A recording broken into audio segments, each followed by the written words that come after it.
VTV official के साथ चलो, एक्सप्लोर पाकिस्तान का सफर करो, हर शहर की अपनी पहचान, देखो अपना पाकिस्तान। अस्सलामुअलैकुम दोस्तों, खुशामदीद आप सबको पाकिस्तान के हसीन तरीन मुकाम यानी वादी हुंजा में एक मरतबा फिर। आज हम मौजूद हैं इस तारीखी मुकाम अल्तित फोर्ट यानी जिसे अल्तित किला भी कहा जाता है, जो ना सिर्फ हुंजा बल्कि पूरे पाकिस्तान के कदीम तरीन किलों में शुमार किया जाता है। तकरीबन 900 साल पुराना ये किला सदियों तक हुंजा के हुक्मरानों यानी मेयर ऑफ हुंजा की रिहाइशगाह रहा। ये किला हुंजा की तहजीब, सकाफत और तामीराती महारत की एक जिंदा मिसाल है। अगर इस किले की तारुफ की अगर हम बात करें तो अल्तित फोर्ट एक बुलंद चट्टान पर तामीर किया गया, जहां से पूरा हुंजा अपनी तमाम तर खूबसूरती के साथ नज़र आता है।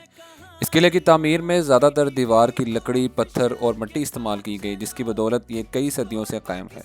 ये किला सिर्फ रिहाइशगाह नहीं था बल्कि दिफाई नुक्ता नज़र से भी इंतहाई अहम मुकाम रखता था। किले के साथ वाक़े अल्तित गांव भी मुनफरिद पहचान रखता है। अगर हम इसमें देखें, इसकी तंग गलियां, रवायती बल्ती तर्ज के घर और मकामी लोगों की मेहमान नवाजी हर आने वाले को मुतासिर करती है। ये गांव पाकिस्तान के कदीम तरीन आबाद इलाकों में शुमार किया जाता है। जब हम वहां पहुंचे तो हमारे साथ उन्होंने एक टूर गाइड साथ भेजा, जो हमें गाइड कर रहा था।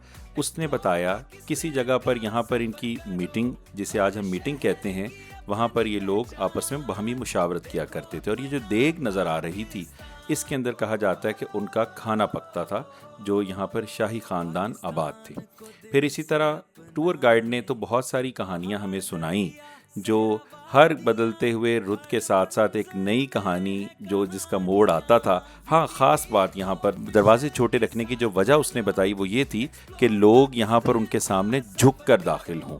यानी आप ये देखिए कि वहाँ उन बादशाहों को भी इस चीज़ का गुमान था, इस चीज़ का फ़ख्र था कि लोग जब उन्हें मिलने आए तो झुक कर आएँ। और ख़ास तौर पर दरमियान में जो नज़र आ रहा है, जो आपको रोशनी का हिस्सा, वो रोशनदान। और एक चीज़ जो ख़ास यहाँ नज़र आएगी आपको सामने, वो वक्त का तयन करने के लिए उन्होंने यहाँ पर किल्लियाँ लगाई थी, या जिसे आप समझ लीजिए 3 कील लगाए हुए थे, 3 हुक्स लगाई थी, जो रोशनी और साये के एतबार से बताती थी कि इस वक्त दिन का कौन सा पहर चल रहा है। साया असर के वक्त डबल होता है, सुबह जो साया जो है वो उसका साया सिंगल रहता है, डबल नहीं होता। तो इस लिहाज से वो वक्त का तयन करते थे।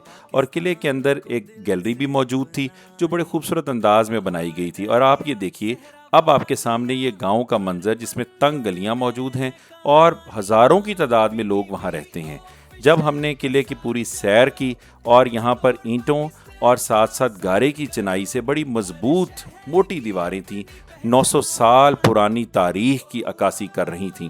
कमोबेश 900 से 1000 साल पुराना ये आसार कदीमा आज भी हुंजा जाने वालों के लिए जाज़िब नज़र रहता है। और इसको यहाँ पर आने के लिए आपको टिकट अदा करना पड़ती है। लेकिन जब आप एक मरतबा इसमें दाखिल होते हैं और इसमें से जब आप सामने चोटियाँ देखते हैं, तो आपको यकीनन ये गुमान होता है कि जो हमने टिकट ली है वो हमारे पैसे रायगा नहीं गए। अगर आप इसके इर्द गिर्द कुदरती हुस्न की बात करें तो यहाँ आएँ तो सिर्फ तारीख ही नहीं बल्कि कुदरत का हसीन इम्तिजाज भी देखने को मिलता है। बर्फ़ से ढकी राका पोशी, अल्टर पैक और लेडी फिंगर जैसी बुलंद चोटियाँ, सब्ज़ बागात, खुबानी और सेब के दरख्त और दरियाए हुंजा का दिलकश मंजर इस जगह को यादगार बना देता है। कई बरसों तक ये किला खस्ता हाली का शिकार रहा, मगर बाद अज़ां आगा खान ट्रस्ट फॉर कल्चर ने इसकी साइंसी बुनियादों पर बहाली की, जिसके बाद इसे दोबारा आवाम के लिए खोल दिया गया।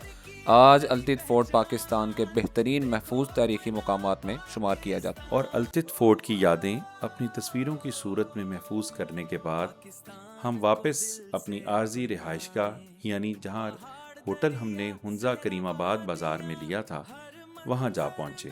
अगले व्लॉग में एक नए मुकाम के साथ आपसे मुलाकात होगी, अगले सफ़र में एक नई खूबसूरत मंजिल के साथ। अल्लाह हाफिज़ व नासिर।